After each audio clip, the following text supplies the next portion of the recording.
7-year-old Tommy Patterson wasn't supposed to matter in the grand halls of Washington, D.C.'s National Museum of Natural History. He was just a boy on a school trip, small enough to get lost between the marble columns. But when he pointed at the 3,200-year-old mummy of High Priest Kamwasit and whispered, "Mommy," it opened its eyes. Every parent in the room froze.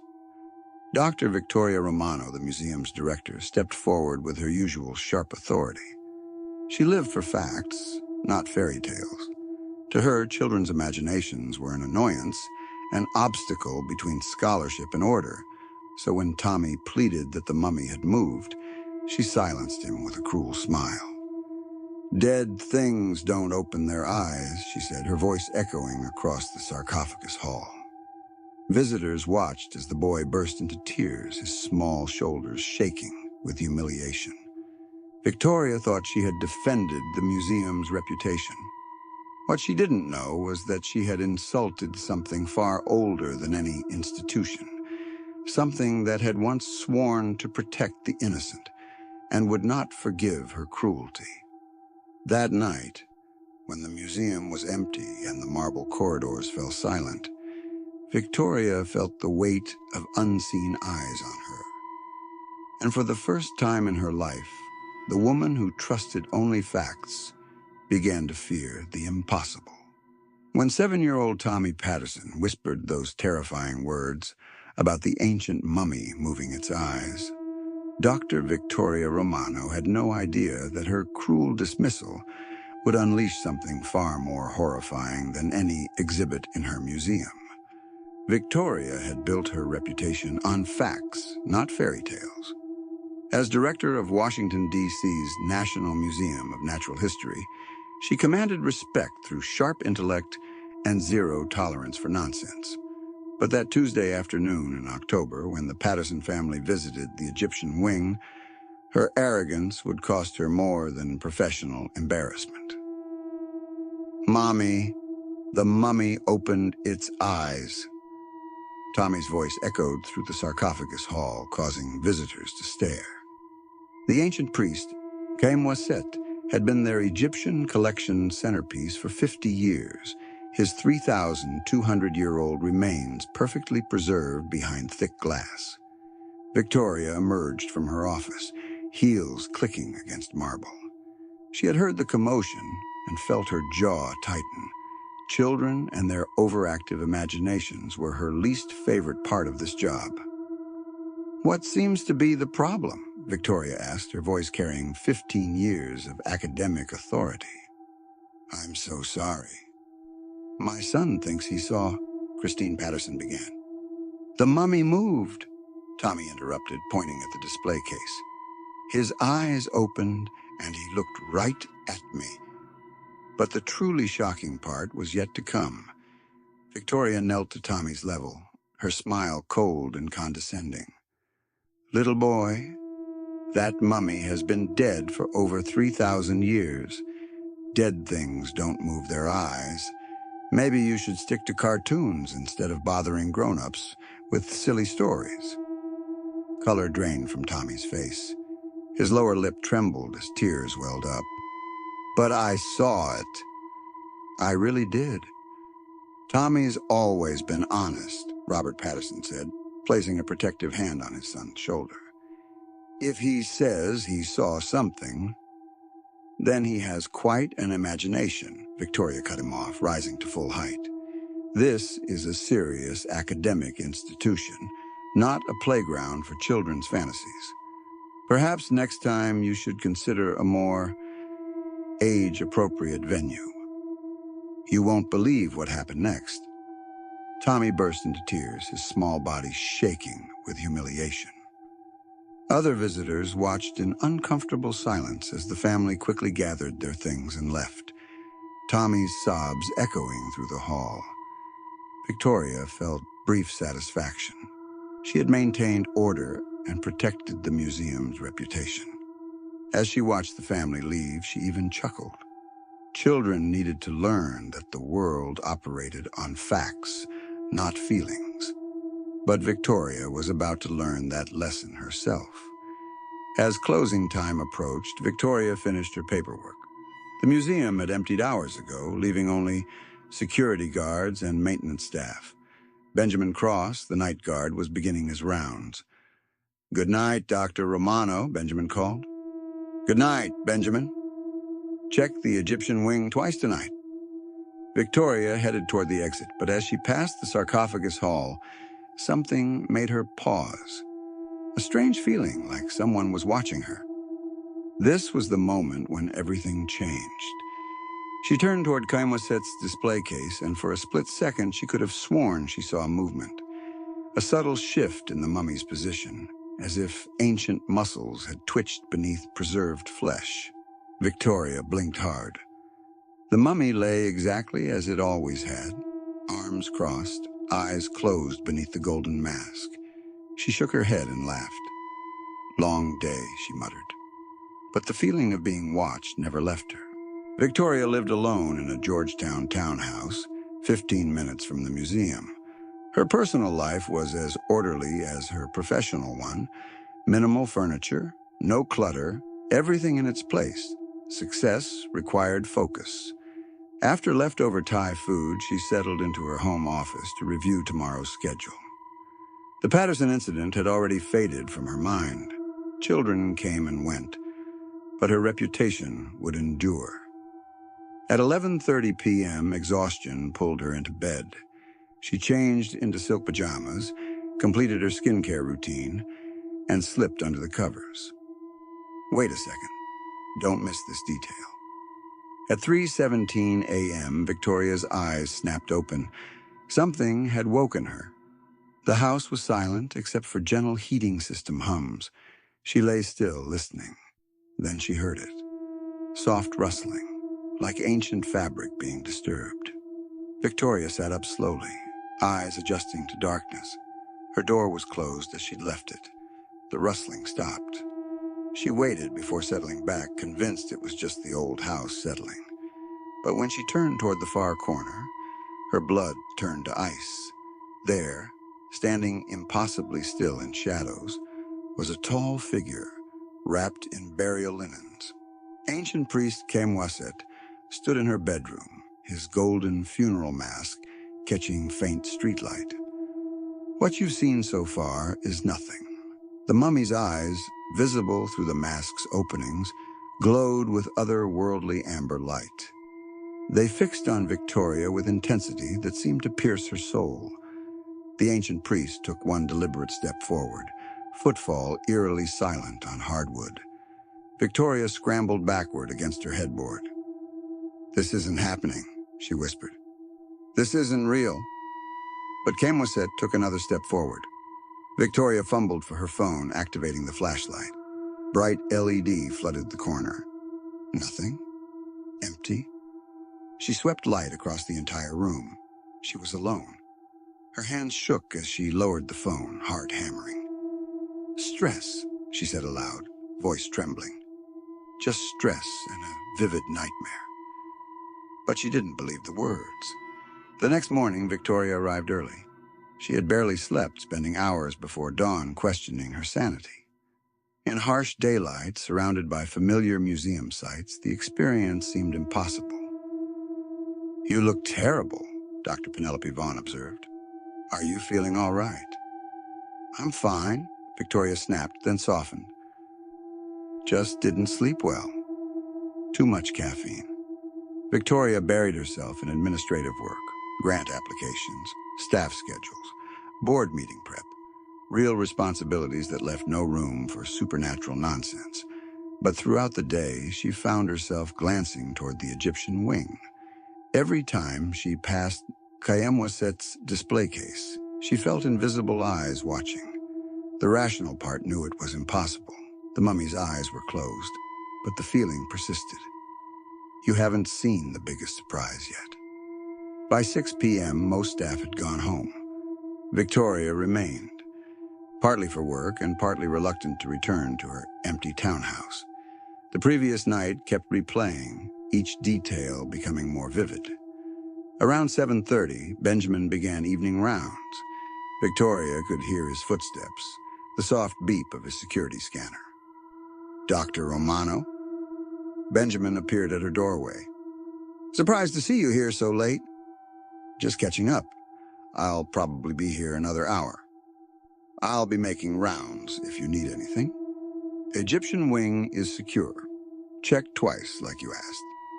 After Benjamin left, Victoria tried focusing on work, but concentration proved impossible.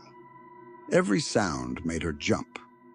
Wood settling, ventilation whispers, distant security equipment hums, all seemed amplified and ominous. At 8:45 p.m., she decided to leave. She gathered her things and headed for the exit, forcing normal pace despite growing unease. As she passed the Egyptian wing, she deliberately avoided looking toward Camwasset's case.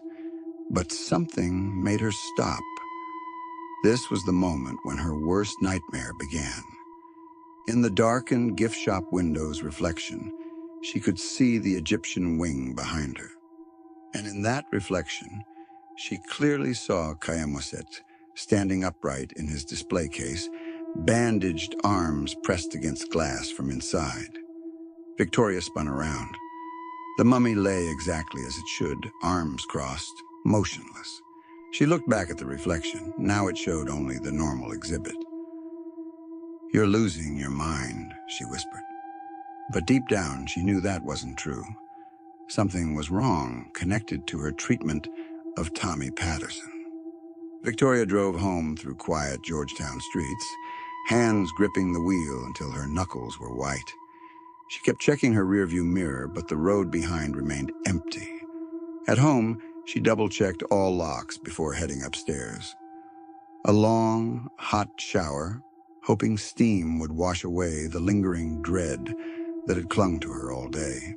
By 10 p.m., she was in bed with lights on, laptop open, trying to distract herself with the work emails. But words blurred together, and her eyelids grew heavy despite her fear. She dozed off, awakened by movement downstairs.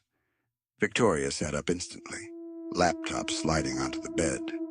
The house was dark except for her bedroom light. She strained to listen. There it was again. Soft whispers of something moving across hardwood floors.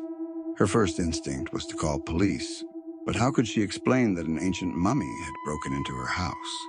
The movement stopped. Victoria held her breath, counting seconds. 1 minute, 2 minutes, nothing. Maybe just the house settling. She was about to lie back when she heard her front door opening. But the truly shocking part was still to come. Victoria crept to her window and peered down. Her door stood wide open, but no sign of anyone coming or going. No footprints in frost-covered grass, no movement in shadows. She grabbed her phone and dialed Benjamin at the museum. "Benjamin? It's Dr. Romano. Check the Egyptian wing immediately. Is everything all right? You sound... Just check it. Please." She waited anxiously as Benjamin made his way to the Egyptian wing. "Dr. Romano? Everything looks normal. Camwasset is exactly where he should be. All cases are locked and secure. What's going on?" Victoria ended the call without answering. If the mummy was at the museum, what was in her house?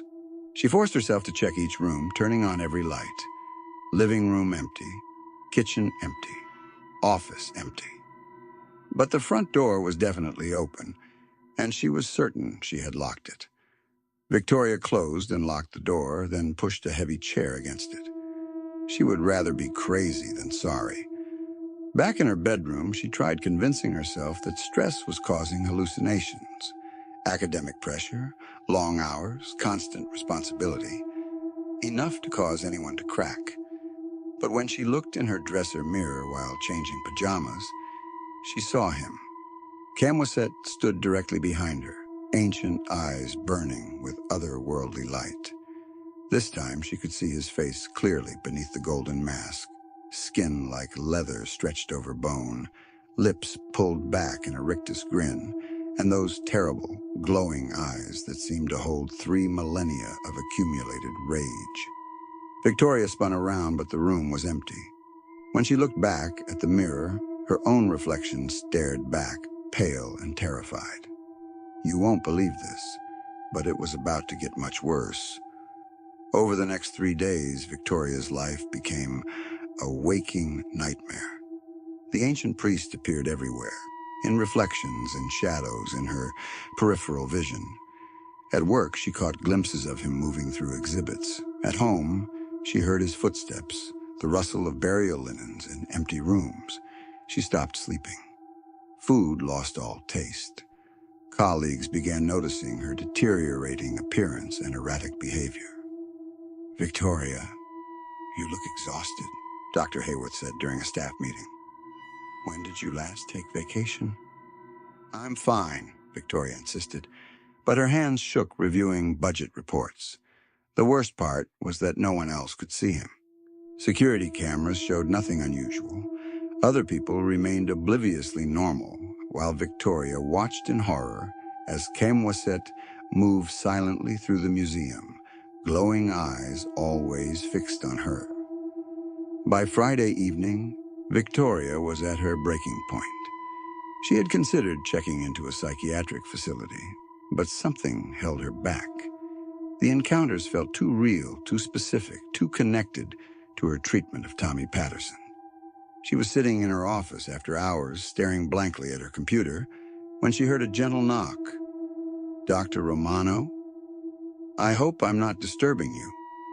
Victoria looked up to see a man in his 50s in the doorway. He wore a tweed jacket with elbow patches and carried a worn leather messenger bag, every inch the stereotypical professor.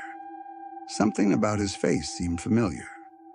"I'm sorry, but the museum is closed to visitors," Victoria said, trying to keep her voice steady.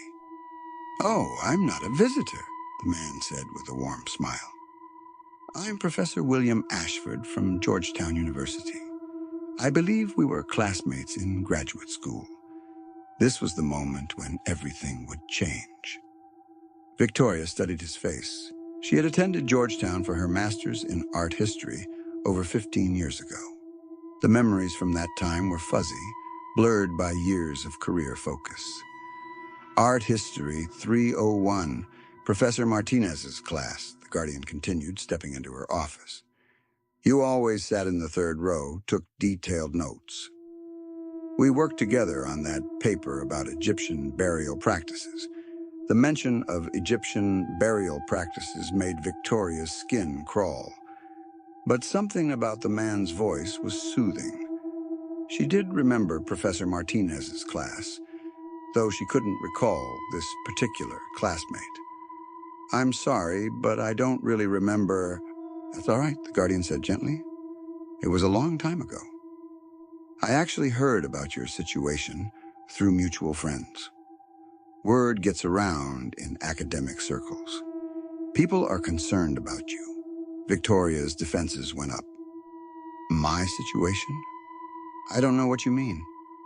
"The stress you've been under, the difficulty sleeping, the unusual experiences you've been having. What you've seen so far is nothing compared to what came next." Victoria's eyes widened. "How could you possibly know about that?" The Guardian set down his bag and took the chair across from her desk.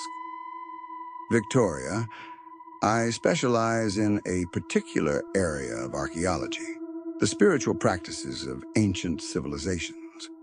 What you're experiencing isn't uncommon, especially for people who work closely with ancient artifacts." "You think I'm crazy?" "Not at all. I think you're dealing with something very real, very serious, and very dangerous." The Guardian leaned forward. "Tell me about the child." Victoria felt as if all air had been sucked from the room. "What child?" "The little boy who saw the mummy move. The one you dismissed and humiliated. Tommy, wasn't it?" Victoria's hands shook. She hadn't told anyone about Tommy Patterson. "How do you know about that?" "Because that's when it started, isn't it? The night after you sent that family away in tears. That's when Camwaset first visited you." The sound of the ancient priest's name spoken aloud made Victoria flinch. "You believe me?" "Victoria, I've spent my career studying ancient Egyptian burial practices and spiritual beliefs. The Egyptians understood things about death and the afterlife that we're only beginning to comprehend. When someone shows proper respect to the dead rest peacefully. But when someone dishonors them..." "I didn't dishonor anyone," Victoria protested. "I simply told a child that dead things don't move." "You did more than that, didn't you?" the guardian asked quietly. "You mocked that child for telling the truth. You humiliated him in front of his parents and other visitors. You prioritized your own ego over basic human kindness." Victoria wanted to argue, but the words died in her throat. Everything the guardian said was true. Khemwaset was a high priest, the guardian continued. In life, he protected children and defended the innocent. He would have seen your treatment of Tommy as a grave offense against everything he stood for. "So what do I do?" Victoria's voice came out as barely a whisper. "How do I make it stop?"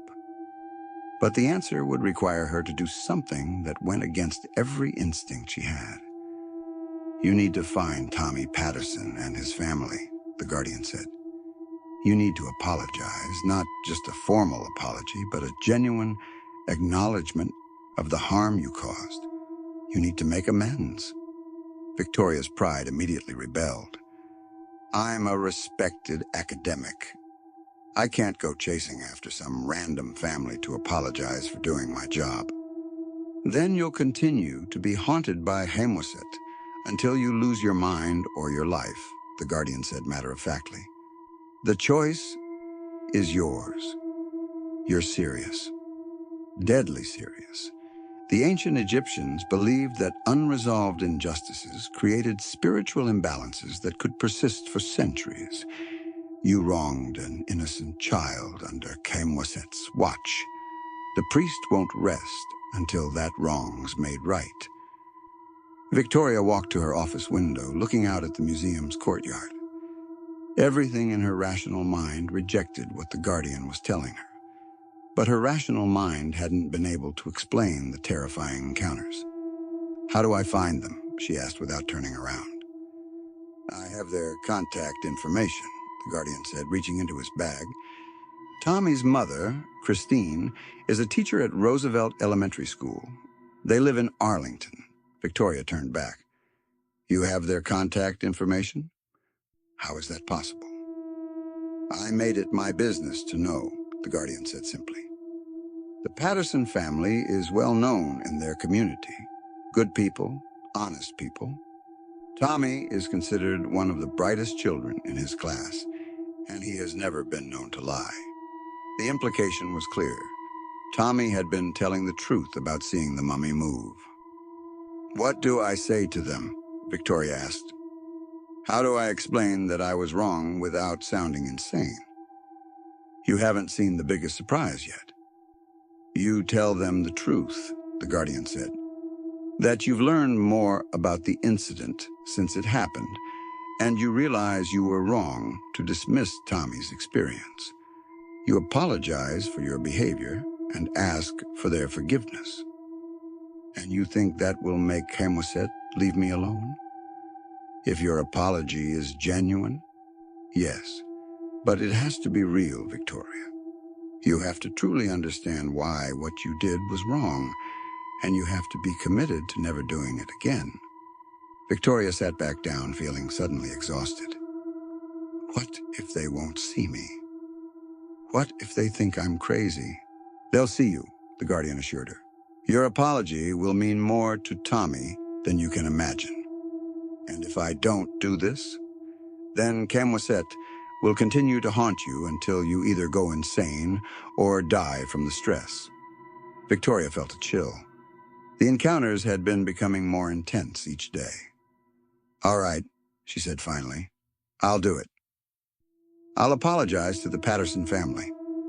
"Good," the guardian said, standing up. "But first, You need to go home and rest. You haven't been sleeping, and you'll need your strength for what comes next. What comes next? After you apologize to Tommy, you'll need to face Kaimwasit one final time. The apology will begin the healing process, but you'll still need to ask the priest directly for his forgiveness. Victoria's blood went cold. You mean he'll appear to me again? One last time, the guardian confirmed. But if you've genuinely made amends with Tommy, Kamwaset will no longer be your enemy. The encounter will be different. This was the moment when everything changed forever. The guardian headed toward the door, then paused and looked back at her.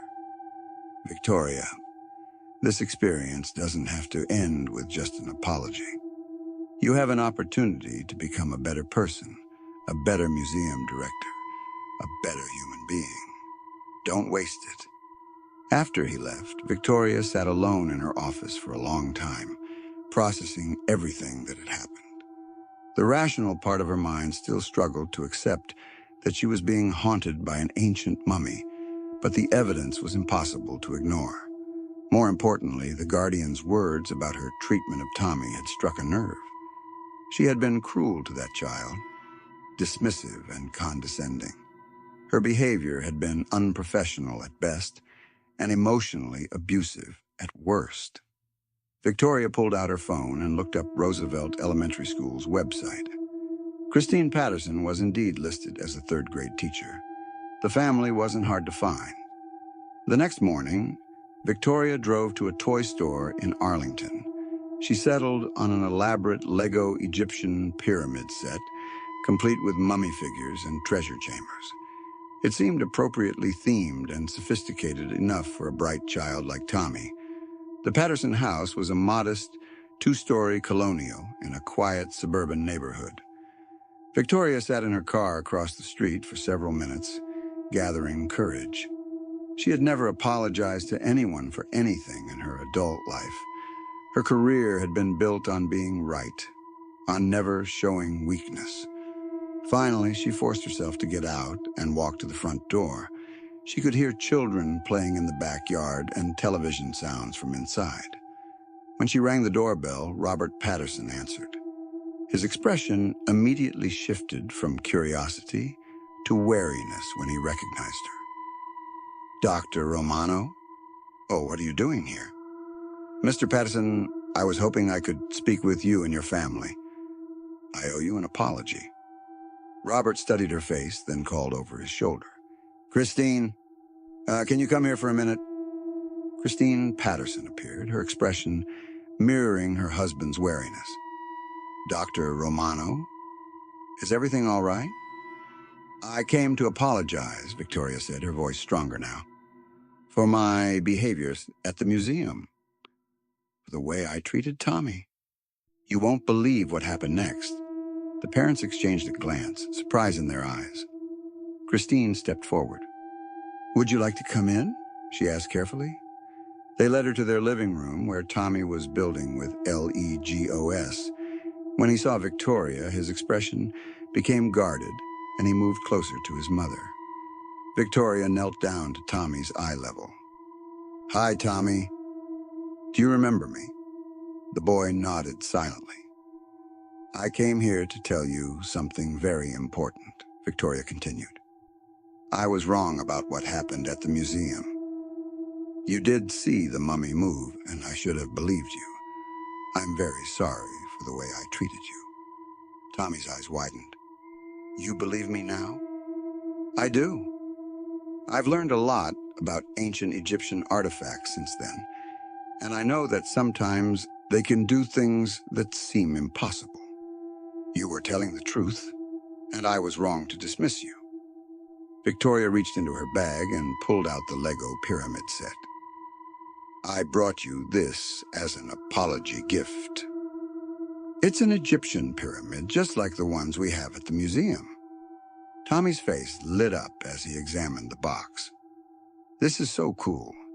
Look, Mom, it has mummies and everything. Christine looked stunned. Dr. Romano, you didn't need to...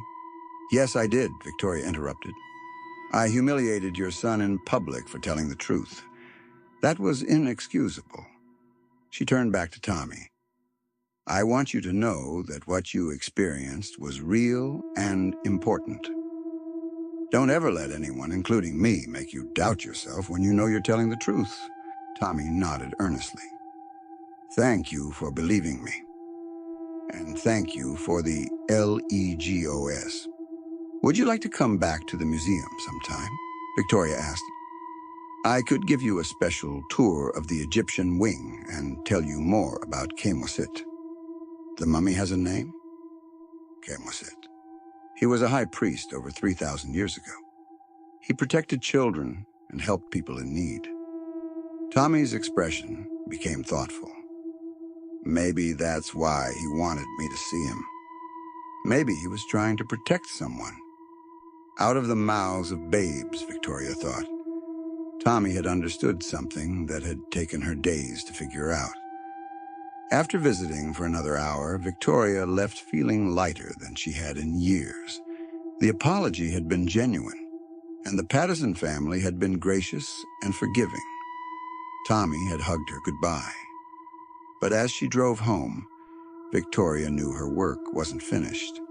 She still had to face Kemosit one final time. That night, Victoria prepared for the encounter. She cleaned her house, made herself a good meal, and tried to center her thoughts. If the guardian was right, this final meeting would determine whether she lived or died. Around midnight, she felt the familiar presence. But this time, instead of fear, she felt strange calm. Kemoset appeared in her living room, but he looked different now. The rage that had burned in his eyes for the past week was gone, replaced by something that looked almost like curiosity. What you're about to witness will change everything. I apologize to Tommy, Victoria said aloud, her voice steady. I admitted that I was wrong, and I made amends. I understand now that you were trying to protect him, to defend an innocent child who was telling the truth. The ancient priest nodded slowly. I'm sorry, Victoria continued. I'm sorry for dismissing Tommy, for hurting his feelings, for prioritizing my own ego over basic human kindness. You were right to be angry with me. Kemosit took a step forward, and Victoria forced herself not to retreat. The mummy raised one bandaged hand and placed it gently on Victoria's forehead. Suddenly, she was flooded with images and emotions. She saw Kemosit in life, a kind man who had dedicated himself to protecting the vulnerable and defending the truth. She felt his love for children, his commitment to justice, his eternal duty to guard against those who would harm the innocent. And she understood that her encounter with him had never been about punishment.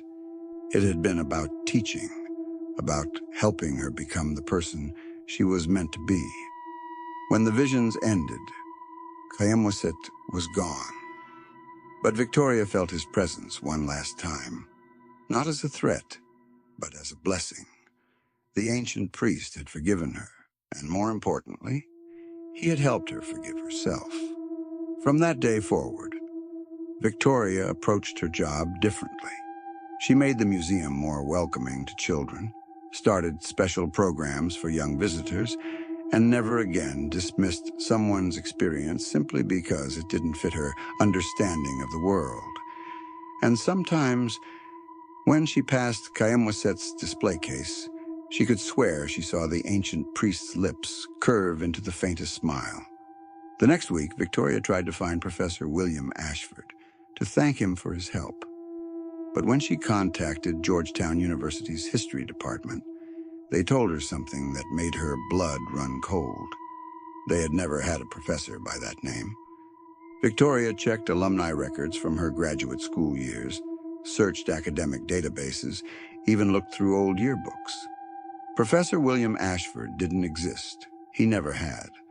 But he had saved her life, and more importantly, he had saved her soul. As Victoria stood in the Egyptian wing, watching excited children learn about ancient civilizations, She finally understood. The guardian had appeared when she needed him most, just as Kamwaset had appeared to defend Tommy's truth. Some forces in the universe were dedicated to protecting the innocent and defending justice. Victoria had been blessed to encounter them both, and she would spend the rest of her life making sure she deserved that blessing.